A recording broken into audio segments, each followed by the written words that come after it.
कर्म फल का सिद्धांत। आखिर कर्म फल के सिद्धांत क्या है? जहाँ तक मैं समझ पाया हूँ अनेकों शास्त्रों और विद्वानों को सुनकर समझकर हमारी एनालिसिस ये कहती है कि चाहे आप गीता में पढ़े हों या किसी ने आपको बताया है या कहीं पुस्तक के माध्यम से आपको प्राप्त हुई है।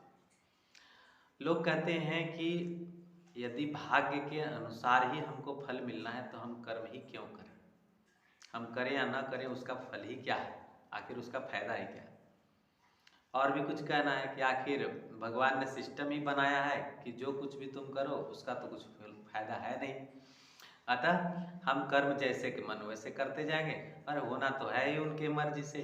तो फिर काम हम क्यों करें भाई, सोच समझ करके इतना सब तो आखिर भगवान जानता ही है कि कैसे करना है। हम बिगाड़ेंगे तो भी बन जाएगा और बनाएंगे तो भी बिगड़ जाएगा, इसलिए कामों को जैसे चाहो वैसे कर दो।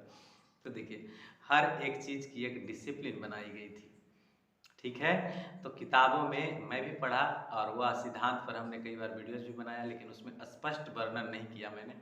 इस वीडियोज में मैं स्पष्ट वर्णन करने वाला हूँ कि आखिर कर्म फल का सिद्धांत क्या है। देखिए, कर्मण्यवाधिकारस्ते माँ फलेषु कदाचन, जो ये वाक्य लिखी गई है इसमें ऐसा नहीं लिखा गया है कि आप कर्म करो और फल की इच्छा ना करो। This is a type of discipline. यह एक डिसिप्लिन का टाइप है कि आप कर्म तो करो, लेकिन कर्म में जा करके फल पर आपका माइंड अगर टिका हुआ है, फल पर हमेशा चिंतित है कि फल मिलेगा कि ना मिलेगा, फल मिलेगा कि ना मिलेगा, कैसा मिलेगा, कितना बढ़िया मिलेगा, बहुत बेहतर मिलेगा कि नहीं, हम जैसा चाहते हैं वैसा मिलेगा कि नहीं। अगर सोच करके देखिए, अगर मन में इस तरह की हलचलें अगर चलती रहेगी, चाहे आपका चले या मेरा चले, तो क्या हम काम को सही से अंजाम दे पाएंगे? नहीं दे पाएंगे। एक आपको घटना बताता हूँ महाभारत की। महाभारत में जब अभिमन्यु को चक्रव्यूह रचना में मार दिया गया, तो इसकी घटना की खबर जैसे ही अर्जुन को लगी तो उसने तुरंत जो है ऐसे शपथ लिया कि आज के आज मैं जयद्रथ को शाम होते होते मैं मार डालूंगा, और अगर नहीं मार पाया तो मैं अग्नि में प्रवेश करके अपना प्राण दे दूंगा। तो कृष्ण भगवान कहते उसे कि तुमने ये तो शपथ ठीक लिया कि हमें मारना है जयद्रथ को, चूंकि भाई वो हमारा बेटा का कातिल है, तो ये शपथ तुमने लिया से बेहतर लिया। लेकिन ये जो आपने बांध करके रख दिया कि नहीं मैं शाम तक ही कर दूंगा और नहीं तो फिर मैं मर जाऊंगा, तो अब तो तुम्हारा ध्यान कहाँ है? सिर्फ फल पे।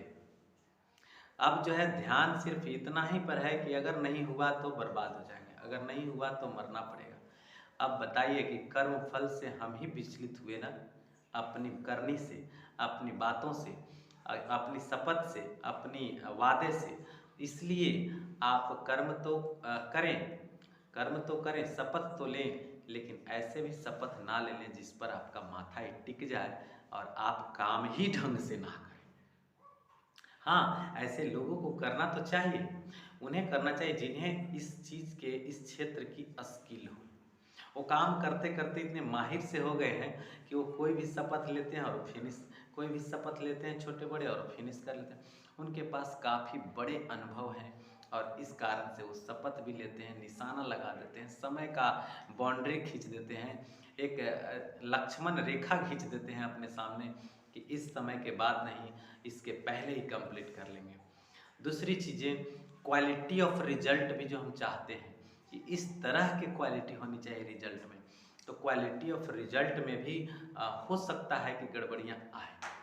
लेकिन जरा सा ये बात सोचिए कि अगर हम वो कर्म हमने निशाना जो बना लिया वो तो ठीक है, टारगेट हमने बना लिया वो ठीक है, पॉइंट इंगित किया वो ठीक है, लेकिन अब उसके हिसाब से अब सोचिए कि अगर हम काम को सही तरीके से ना करें, सही स्किल के साथ ना करें, पूरी जानकारी के साथ ना करें, पूरे ताकत के साथ ना करें, पूरी ऊर्जा के साथ ना करें, तो क्या उसका 50% भी रिजल्ट हो पाएगा? अच्छा, कोई बोलेगा कि आखिर क्यों नहीं करेगा? जब उसने वादे किए हैं, अपने लक्ष्य स्थापित किए हैं, तो फिर करेगा क्यों नहीं?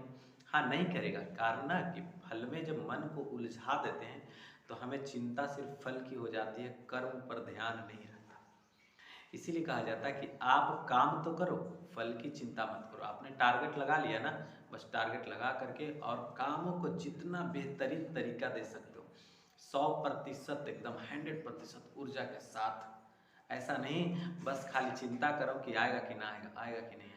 और यही चीज़ प्रतिशत 90% लोगों के यही है स्थिति कि उनकी ध्यान वहीं चली जाती है और वहीं अटक जाते हैं, वहीं स्टक हो जाते हैं, वहीं रुक जाते हैं, वहीं फंस जाते हैं, ऐसे समझ लीजिए। इसीलिए कहा गया है ग्रंथों के माध्यम से, अनेक नीतिकारों ने इसको ठोस निकाल करके ये बात समझा था, उन्हें भी ये बातें समझ में आती थी।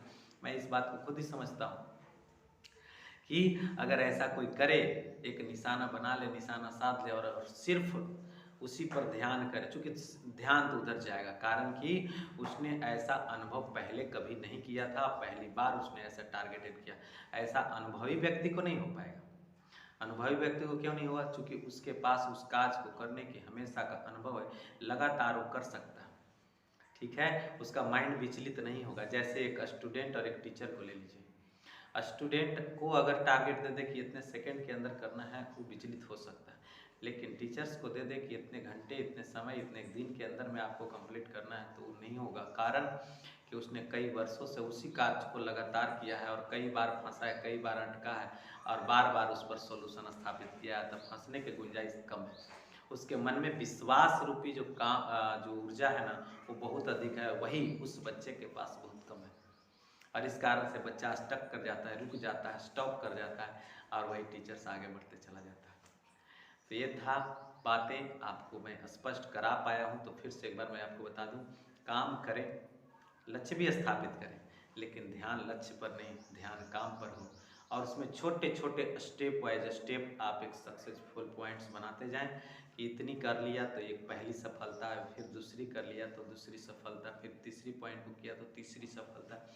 छोटे छोटे टुकड़ों में उसे बांट दें, स्टेप बाय स्टेप वो असेंडिंग ऑर्डर में आप स्वयं ही बढ़ते चले जाएंगे और मन भी नहीं भटकेगा और आपका मन अपने कार्य में भी पूरी तरह से लगेगा। और आप जब जानेंगे कि हम इसके इतने हिस्से को कंप्लीट किया, अब इतने हिस्से को कंप्लीट किया, अब इतने हिस्से को कंप्लीट किया, तो फिर आपको घबराहट भी नहीं होगी। तो इस प्रकार से कुछ डिजाइन करके हर कार्यों की करने की लक्ष्य स्थापित करनी चाहिए और कामों, अपने मन को फल में ना अटका करके, लक्ष्य में ना अटका करके, लक्ष्य के प्राप्ति के रास्तों में असेंडिंग ऑर्डर में सजा देनी चाहिए, ताकि हमें भार भी ना पड़े और 1 बाय 1 सब गेट हो जाए, प्राप्त हो जाए, आसानी से मिल जाए। यह था सिद्धांत और मैंने आपको स्पष्ट किया। Thanks a lot for